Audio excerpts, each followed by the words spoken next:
you never asked to be trans. You don't know what that's going to entail when you're younger. But finding a family when family wasn't always around, and finding people that you truly believe will stick around with you, was always a blessing. People are starting to accept trans more, and there's a younger generation that has YouTube, and we didn't have YouTube when I transitioned. We had trans moms, people who taught you what to do. Nothing so much about me being trans brought me any sense of like amazing joy. I have a lot of reasons to be joyful and happy, but I remember the first time I was in Canada and I went to a group called Trans Youth Toronto. Being from Louisiana, there was never too much that I saw as a job opportunity. But then when I went into Trans Youth Toronto, I saw girls who worked for members of parliament, who had jobs at banks, who were in college, and who lived a life where it felt to me they never saw limitations put on them. And to come back to America, I just never lost that idea. I always knew, like, I would tell my parents when I was like 9 or 10, because that's when I kind of realized my sister was treated the way I wanted to be treated, and she was younger than me. And they told me about the birds and the bees, and I was like, okay. Well, that means when I hit puberty, I had seen a picture in the back of a magazine of like a trans woman for 1-900 number, and she had curves, she had a penis, and I was like, okay, so my parents are not necessarily educated on this subject. These girls are like me. I'm going to hit puberty, and that's going to happen. And so I started calling 1-900 numbers for support, basically. So I kind of always knew. Every hardship made me a better person, in my opinion, or tougher. Life was different. I grew up thinking that people who had the same friends throughout school or stayed at the same school, I thought that was just on TV. I thought my parents were divorced each other 3 times before I was 12. So I never viewed any one life that I saw on TV as normal. So eventually by the time I was 12, 13, I stopped watching TV. I started hormones when I was 18. So I'm 31 now. I got off hormones 3 years ago, just for reasons. I'm getting back on them. I officially started medically transitioning 18 years old. It's going to be all right. It's going to be more than all right. And the life you think you want, you can have.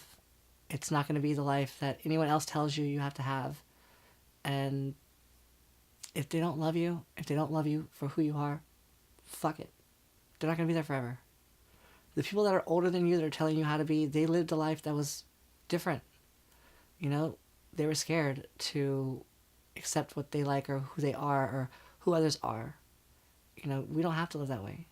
Life's not a binary thing. We don't have to be told that because some doctor who we trust, because he tells us when we're sick, he tells us when we're well, what to do when we're sick, so we trust that person with our life. Well, we give them too much power when we let them tell us what gender we are when we're born. Sure, he's educated, but he can't look at our hearts or our souls. So don't let anyone else tell you who you are. My parents were divorced when I came out for the first time. I was in Louisiana. I was in Florida with my mom, and they always fought for custody whenever they were divorced. My mom would always get it, and then my dad would always fight for it. So we're in Florida, and I told my mom, and she was more like not in a financial place to take care of her kids. So like my brother was living with one aunt, my sister was pretty much always with friends, and she was like, do you have a place you can live? Do you have somebody who can take care of you? Go live with them. So then my dad found out I wasn't living with my mom, and literally had the police, he got custody, so he had the police show up where I was. They put me on a plane and flew me back to Louisiana, and the whole time I'm thinking, I just got free to be myself. Now I'm going to have to go tell this person, and I know that's not going to go well. So I told him, and then I went into foster care. And do you have a relationship now? Or? No, I met him a few years ago again. I got deported from Canada, and I didn't know where to go, so someone had reached out to him for me, and we met. He offered to put me through college and pay to have my breast removed. And he said if I declined, he'd tell everyone his son died. So I have no desire to have a relationship with him. Like I said, the people that don't accept you, if they won't accept you, you only get one life. And how about your mom? How did that go? She found me when I was 18 again, and we developed a relationship for a while, and glad that we got to know each other, you know?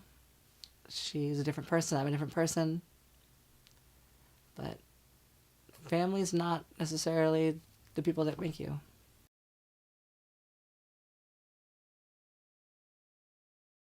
My grandma, um, I grew up that kid that was always, it's like people knew before I knew, and most of my family was very like, stay away from my children, don't come near family reunions. And but then my grandma, when I came back after I was 18 and my mom found me, I remember the first Christmas I went home with my boyfriend, and my grandma like was like, it all makes sense. Like she didn't get me as a boy or non-transition, but later in life she was just like, this is great. She's like, are you happy? She goes, I hear the pills you take make you pee a lot. I gotta pee a lot too for my medication. Is it worth it? I was like, yeah, it's great.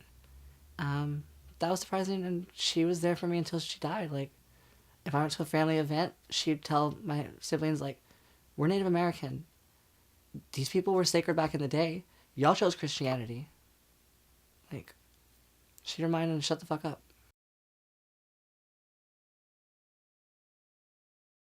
I was 18. I was living in New Orleans, and I had heard about this halfway house kind of place. Like, you can go there, rent a space, and these older trans people, like, literally walk you through the process. Like, doctors, hormones, everything like that. So me and another person who was transitioning were like, road trip. We're going to go there. And we both did performance at the time, like dressing up and doing shows.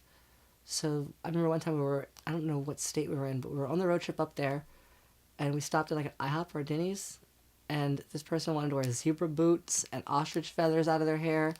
And I'm like, more power to you.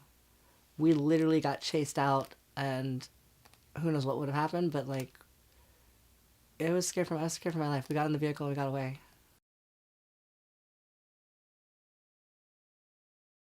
When I first got back to Louisiana with a prescription for hormones, um, I was in a relationship, so I didn't, I never committed myself mentally to not being okay with my genitals.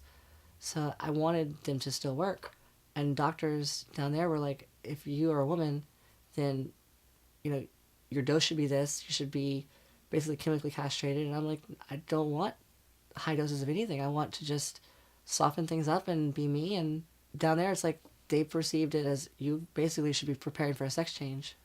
I think there's a lot of pressure that comes from a lot of places. We grow up and we want to feel safe, and surgery allows a lot of people to blend in seamlessly and feel safe. Now, if we lived in a world where we were just safe and okay, no matter who we were, would people necessarily go into sex work or go into whatever they do to raise the exuberant amounts of money to radically change their physical appearance? Would they do that still? I'm not sure. I think surgery is great if you want it. If you truly don't like something about yourself, it's amazing to be able to change it. But to do it just so we can have the same sense of security that other people have is terrible. So that's why I said the pressure for maybe a sex change or the pressure for a nose job or a trach shave, that's where the problem kind of is. I don't know if anybody wants to be told that something about them isn't okay. I just got great insurance. It's worth working hard for to pay, but it's worth it. So I've been going to doctors now, but up until now, like in foster care, I got bounced around so much. I didn't see a dentist until I was 25 years old. Now I'm taking back my health. And as far as relaxation, hopefully I can do that too. Like I mentioned, I went to my first guided meditation recently. So this will be the year of being healthy. 2 years ago, I wore a dress on the red carpet I found in a goat barn. It was my favorite dress till I lost it. But fashion's always evolving for me. When I was younger, I would take any pair of clothes that, like in foster care, you get giving boy clothes, but anything I could cut and sew and make unique, I'd do it. I'd be like, foster parents aren't my parents, so if I took a nightgown and had to make it a dress, I'm not going to be told to be a boy. I'm going to make the clothes how I want them to be. And then having a unique trans body, I always find that things off the rack don't fit how I'd want them to fit me. So I've always been into like kind of creating my own thing from what's available. And it always evolves. I've had moments where it was complete just punk rock, didn't wear a pair of heels ever, didn't own them. And I've had years where I haven't worn flat shoes or owned flat shoes in years. Lately it's been kind of classic and clean and, like I said, a little touch of slut.